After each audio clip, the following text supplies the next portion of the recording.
아침 저널은 4.15 총선 앞두고요. 각 정당별 대변인들과 이야기 나누고 있습니다. 오늘은 정의당 강민진 선대위 대변인 연결해서 선거 전략부터 정치권 막말 논란 그리고 뜨겁게 떠오르고 있는 긴급 재정 명령 등등에 대한 얘기 나눠보겠습니다. 대변인님 나와 계십니까? 네, 안녕하세요. 네. 자, 총선 일주일 채 남지 않았는데 이번 총선의 목표 정당 득표율을 30%로 잡고 계신데 가능하신가요? 어떻습니까? 일주일이라는 시간이 선거에 있어서는 길다면 긴 시간이라고 생각을 합니다. 네. 정의당이 원내교섭단체를 만들겠다고 하는 목표는 변함이 없고요. 네. 그러기 위해서는 지역구 의석을 포함해서 정당 지지율이 상당히 나와야 하는데 네. 현재 시점에서 목표를 달성하기가 그렇게 쉽기만 한 상황은 아니라고 봅니다. 그러면 아직 일주일이라는 시간이 남았기 때문에 끝까지 최선을 다하겠다는 말씀을 드리고요. 네. 다행히 최근 들어서 정의당을 지지해 주시는 분들이 많이 늘어나고 있습니다. 네. 원래 지지가 높았던 40대, 50대 지지층의 투표율이 낮지 않을 걸로 보고요. 또 최근에 정의당이 텔레그램 엠번방 디지털 성착취 사건에 선도적으로 대응을 하고 가장 앞장서서 이야기를 했는데 젊은 유권자분들이 저희 진정성을 높게 평가해주고 계시다고 보고 있습니다. 오늘 아침 언론 보니까 헤드라인이 참 재밌더라고요. 이번 선거에 정의가 없다라고 헤드라인이 나왔는데 좀 어렵다고 우리 대변인께서 말씀하셨습니다만은 가장 어렵다고 판단하신 얘기 그 배경이 뭘까요? 아무래도 지금 여야가 다 비례위성정당을 만들었기 때문에 저희도 이제 정의당도 들어오라고 하는 제안이 있었지만 저희가 힘들지만 원칙을 지켰습니다. 네네. 그래서 비록 의석수에서 피해를 보게 됐지만 저희가 힘들 때도 원칙을 지키는 정당이라는 걸 알아봐주고 또 정의당을 길 응원해 주시는 분들이 있기 때문에 정의당을 살려야 한다. 정의당이 있어야 우리 사회가 진전할 수 있다고 생각하시는 분들이 저희를 많이 지켜주려고 하시는 것 같습니다. 네. 말씀하셨다시피 이제 총선 슬로건도 원칙을 지킵니다. 당신을 지킵니다. 이렇게 정하셨는데 바로 이제 이런 슬로건이 그런 배경이라고 볼 수 있는 겁니까? 예, 그렇습니다. 네.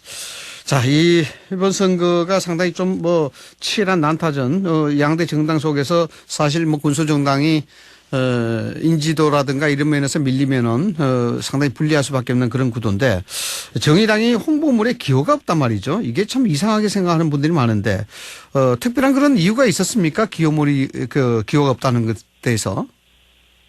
지금 거대 여야 정당들에서 모두 비례위성정당을 만들었는데요. 네. 의원 꿔주기를 통해서 이 후보 등록 마감 직전까지 의원 꿔주기를 진행을 했습니다. 그래서 더불어 시민당 같은 경우에는 27일 마감을 하기 직전에 의원을 마지막으로 이제 보내서 저희보다 기호를 하나 앞에 이제 받았고요. 또 미래통합당도 미래한국당의 의원 꿔주기를 통해서 이제 두 번째 지역구도 두 번째, 비례도 두 번째를 받았고 또 나중에는 국고보조금도 교섭단체를 만들어서 더 받게 됐습니다. 근데 저희가 기호를 확정을 인쇄를 해야 되는 시점까지 할 수 없었던 거는 이 의원 꺼주기 때문이었는데요. 저희가 공보물을 만들기 위해서 인쇄를 해야 되는 그 시점까지 거대 정당들이 의원 꺼주기를 진행할 거라는 예상이 되었기 때문에 그게 다 확정이 되지 않았기 때문에 저희 기호를 알 수가 없었습니다. 네, 물리적으로 좀 문제가 있었군요. 예. 자, 그 대변인님 일각에서는 말이죠. 정의당을 걱정하시는 분들 상당히 많이 계신데 이게 이제 정의당이 사실상 존재감이 기존에 있던 군소정당 중에서도 가장 색채가 확실한 그런 정당으로 평가를 받았었는데 이것이 작년에 조국 지키기에 조금 원칙 없는 모습을 보였기 때문에 그렇지 않느냐라는 그런 지적을 하시고 계십니다. 어떻게 보시는지요? 조국과 관련한 정의당의 결정은 기본적으로 검찰개혁 그리고 선거제도 개혁의 원칙에서 결정을 했던 부분이고요. 물론 조국과 관련된 조국이 보여준 불평등과 불공정 논란에 있어서는 저희가 반대 입장을 분명히 했습니다. 그럼에도 여러 실망을 안겨드린 부분에 대해서는 성찰해야 한다고 생각하고요. 네. 네. 자, 대변인님, 여러 가지 선거 전망이 많이 있습니다만은, 정당 득표율 30%로 목표를 잡긴 잡으셨는데, 실질적으로 당내에서는 한 몇 %까지 가능하다고 보시는지요? 전망치가 있다면요? 그거는 사람마다 다르게 전망을 조금, 하고 계실 것 같습니다. 예, 그래서 네. 어떤 전체적인 것은 무조건 30% 전까지는 득표율을 목표로 해서 가겠다. 예. 그렇게 보시면. 지금도 네. 15% 정도의 이제 정당 지지율 여론조사가 나오고 있고, 그리고 저희가 계속 상승세에 있기 때문에, 네, 기대하는 정도가 또 각자 또 다를 것 같습니다. 네. 좀 곤란한 질문이 될 것 같습니다만 하나만 더 질문을 드리자면요. 결국 지금 이런 상황이 된 것이 선거법에 대한 문제인데 준연동형 비례대표제 이거 총선 끝나고 나면은 개선하든지 폐지하든지 보완하든지 이런 어떤 조치가 있어야 된다고 이야기를 하는데 정의당의 생각은 어떻습니까? 당연히 보완 조치가 있어야 할 것이고요. 네. 비례위성정당을 막기 위한 그런 제도 개선이 있어야 할 것입니다. 네. 정의당이 원래 발의했던 안에는 석패율제라는 게 있었습니다. 네? 석패율제라는. 그렇죠. 석패율제. 네네. 네, 그래서 이제 지역구 선거에서 이제 득표 아쉽게 떨어진 그런 후보들이 비례로 나갈 수 있게 하는 그런 제도였는데 예를 들면 그런 부분이 있다면 비례위성정당이 만들어지기 어려웠을 것이고 네. 또는 이제 지역구 후보를 일정 정도 내지 않는데 비례만 내는 정당 자체를 좀 제한을 한다든지 이런 보완이 있어야 될 것입니다. 그리고 원래 50% 30석의 캡을 씌운 준연동형 비례대표제는 정의당 입장에서 매우 미흡한 부분이기 때문에 저희는 100% 연동형 비례대표제를 실현하기 위해서 계속 노력할 것임을 말씀드립니다. 네, 이 참 우리나라 현실에서 다당제 구도가 정착되기가 참 힘든데 그죠? 네, 아마 민주당이라든가 다른 당도 이게 준연동형 비례대표제에 있어서 문제가 있다 이렇게 인식을 하는 것 같은데 혹시 말이죠 민주당이라든가 이런 다른 정당에서 이 연동형 비례대표제를 개선하자. 그래서 다시 협의체를 구성하자든가 협의를 하자. 이런 제의가 오면은 응하실 생각이 있으신가요? 당내 분위기가? 지금 21대 국회에서는 정치개혁을 위한 협의체를 다시 구성을 해야 되는 것이 맞기 때문에 네, 당연히 협의를 해야 하고 참여를 해야 할 것입니다. 네, 그런 논의가 들어오게 되면은 당연히 정의당으로서는 참여할 수밖에 없다. 이런 요지로 이제 해석을 할 수가 있겠군요. 자, 이 진보 정치 1번지로 통하는 게 사실 이 경남 창원 성산 지역구 아니겠습니까? 여기에 이제 범진보 후보 단일화가 사실상 무산이 된 걸로 봐지는데 지역구 의석 확대를 외연 넓히려면은 정의당의 어떤 계획이 좀 있어야 될 것 같은데 지금 대책이 어떠신가요?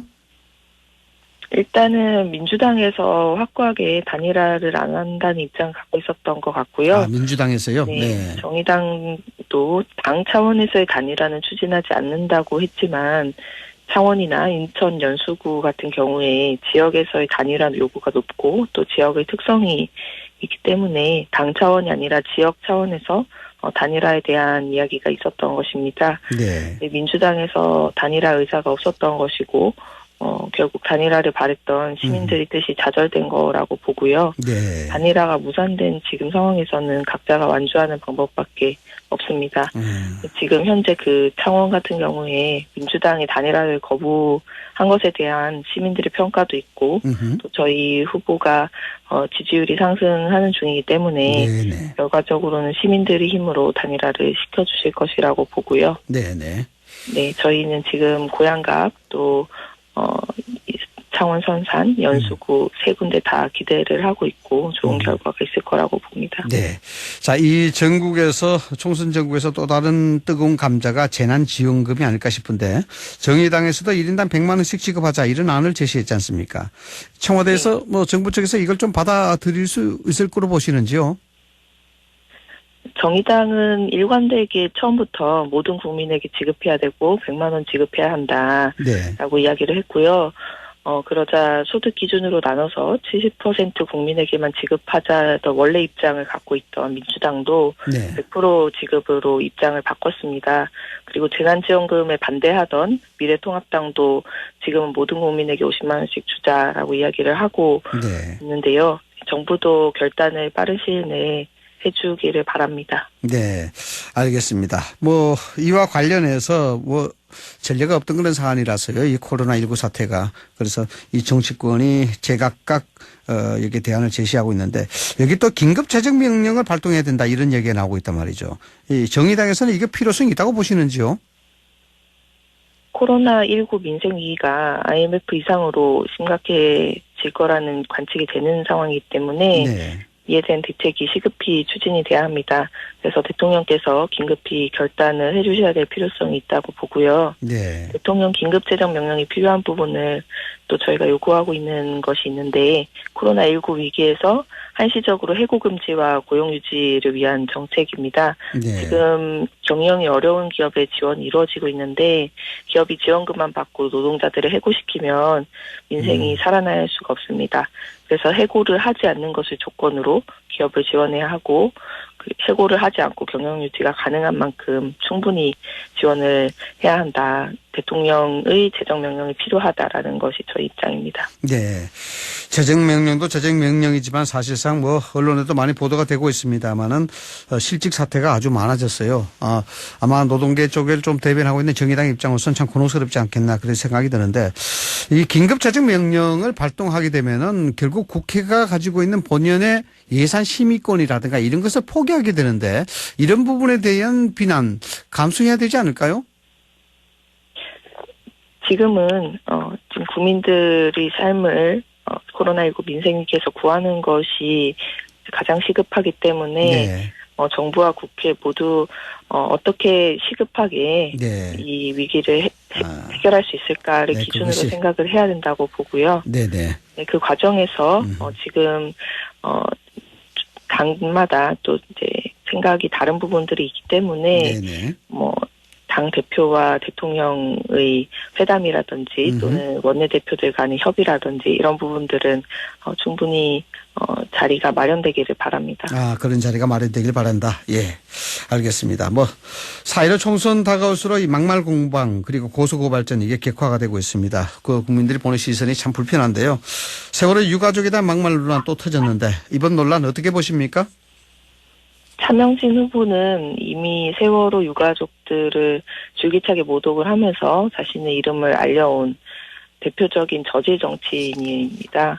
특히나 선거 다음 날이 세월호 참사 6주기인데 이 참사에 대한 부정적인 기류를 환기시키고 극우 세력을 결집시키려는 전략적으로 의도된 막말이라는 의심을 하고 있고요. 네. 이런 막말 정치는 정치에 대한 국민들의 불신과 한멸을 키워서 민주주의의 위기를 가져옵니다. 이런 정치인은 퇴출되어야 마땅하다고 봅니다. 네. 그럼 이번 통합당의 제의하는 조치 이거는 잘 됐다고 평가를 하시는 거군요. 이제 제명 조치를 한다고 하지만 또 네. 미래통합당에서 네. 이 제명 조치가 과하다라는 이야기도 지금 나오고 있고 네. 또 미래통합당의 책임이 차명진 의원 그 후보 한 명을 제명한다고 해서 없어지는 부분은 아니라는 점을 말씀드립니다. 자, 대변인님 어떤지 모르겠습니다만 저도 참 이게 참 궁금해서요. 인터넷 기사가 그걸 믿어도 되는 겁니까? 아니면 이 가짜뉴스입니까? 저는 가짜뉴스로 보였는데요. 네네. 그 부분 이 가짜뉴스냐 아니냐를 넘어서 왜 후보가 공직 후보자가 네네. 그런 이야기를 그 자리에서 하는가 공직 후보자가 네. 생각해 보면 이 세월호 유가족들을 모독하려는 의도 그 외에는 없기 때문에 네, 그 부분 말씀드립니다. 의도된 것으로 보이기 때문에 공직 후보자라고 이야기할 부분들은 적합하지 않다 이렇게 보시는군요. 예.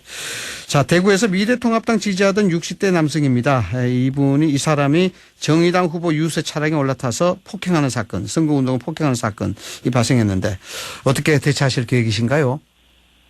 저희가 일단 상황을 파악을 하려고 하고요. 그리고 얼마 전에도 노원에서 저희 후보가 폭행을 당하는 일이 발생을 했었습니다. 그래서 왜 이런 일이 자꾸 발생을 하는가? 네.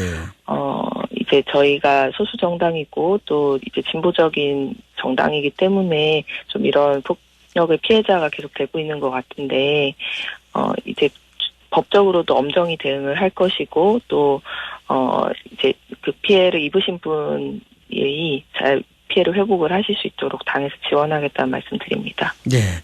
현재 정의당에서 문화, 종교 관련 공약들 어떻게 준비하고 계시는지요? 문화 관련해서는 예술인과 문화교육, 문화행정 종사 노동자들의 노동기본권 보장, 그리고 문화산업 독과점의 해소, 공정한 문화산업 경쟁 환경 조성을 위해서 정책을 마련을 했습니다. 네. 구체적으로는 예술인에 대한 고용보험 도입과 문화산업 독과점을 막기 위한 스크린 상한제, 영화산업 배급업과 상영업의 겸업 금지 등을 공약으로 갖고 있고요. 또 지역 간 문화격차 해소를 위해서 작은 전시관, 공연장, 도서관, 문화예술 교육시설 등 문화 기반 시설을 지역에 조성하고 지역 예술인과 지역 예술단체를 지원하는 공약을 냈습니다. 네. 자, 저희 BBS가 불교 방송이라서 이 질문을 좀 공통적으로 드리고 있는데요. 조계종에서 불교 현안에 대한 문제점과 대안 제시한 정책 자료집, 이걸 이제 각 당에 보냈단 말이죠. 정의당에서는 어떻게 보고 계시는지요? 저희가 전통문화 발전 제안 7가지와 사회통합에 대한 2가지 제안을 주의 깊게 봤습니다. 네. 특히 사회통합에 대한 제안을 주의 깊게 봤는데, 차별금지법 제정 제안을 보면서 이 불교계가 우리 사회의 통합과 인권 문제에 대해서 깊이 고민하고 계시다는 생각을 했습니다. 네. 아시겠지만 정의당은 이번 총선에서도 차별금지법 제정을 공약을 했고, 또 21대 국회 1호 법안이 차별금지법으로 약속을 드렸습니다. 이 차별로 인해서 우리 소수자 국민들의 피해가 발생하는 이 다양한 사유와 영역들을 담아내야 된다고 보고요. 또 남북 간의 교류 증진 제안도 인상적으로 봤습니다. 금강산, 신계사, 템플스테이 제안은 아주 좋은 아이디어라고 생각하고, 네. 제안하신 사찰 주변 산림 가꾸기나 북한 사찰 발굴 같은 사업이 이루어진다면 남북 관계를 풀어나가는 데도 좋은 계기로 작용할 것 같다고 보고 있습니다. 네. 뭐 정책 자료집은 아주 뭐 구체적으로 제가 하나씩 집어서 말씀해 주셨네요. 네, 감사합니다. 자, 이번 총선이 뭐 깜깜이 선거다, 여러 가지 전례에 볼 수 없던 선거다, 이런저런 평가들이 많이 나오고 있습니다만, 가장 핵심 포인트가 과연 정의당이 어느 정도 득표율을 할 것인가, 이것도 굉장한 이 유권자들의 관심이 될 것 같습니다. 총선이 얼마 남지 않았는데 유권자들에게 말이죠, 왜 정의당이여야 하는지 이 말씀 좀 해주시겠습니까? 네, 고 노회찬 대표의 6411번 버스 연설을 많이 기억을 하고 계실 것 같습니다. 노회찬 대표께서는 6411번 새벽 버스를 타고 가난한 동네에서 강남으로 출근하는 청소 노동자들이 투명인간처럼 대접을 받고 있다라는 것을 이야기하면서 진보정당은, 정의당은 그런 분들을 위한 정당이어야 한다고 말씀을 하셨습니다. 정의당은 우리 사회에서 가장 고통받는 분들을 위한 정당이고, 부자가 아니라 서민을 위한 정당이고, 재벌이 아니라 일하는 노동자들을 위한 정당입니다.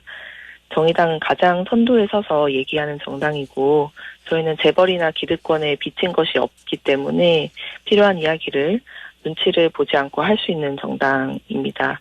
이런 정당이 있어야 한국 정치에 발전이 있을 것이고, 또 좋은 국회가 만들어질 거라고 국민들이 평가해 주실 거라고 생각합니다. 예, 알겠습니다. 총선 앞두고 각 당의 대변인들 연결해서 선거 전략과 전국 현안에 대한 이야기를 나눠보는 시간입니다. 오늘은 정의당의 강민진 선대위 대변인 연결해서 이야기 나눠봤습니다. 대변인님, 오늘 말씀 고맙습니다. 네, 감사합니다.